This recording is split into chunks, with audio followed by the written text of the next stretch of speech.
I don't like that, so annoying. Kalian berdua ini niat kerja nggak sih? Hah?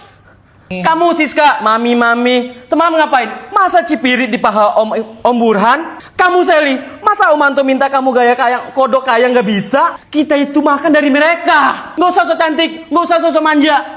Mami itu udah jaga kalian dari kecil sampai gede kayak gini. Harusnya kalian hargain Mami dong. Kalian usaha dong.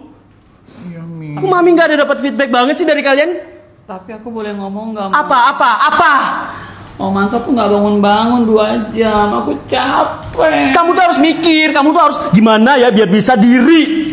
Udah semua obat aku keluarin tapi tetap aja nggak bangun. Terus juga Om Burhan, Mi.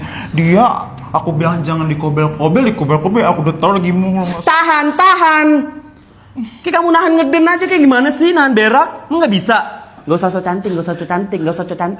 Dia suruh pulang aja deh, Mi, ke Ciamis. Mi. Kamu sih kamu Mami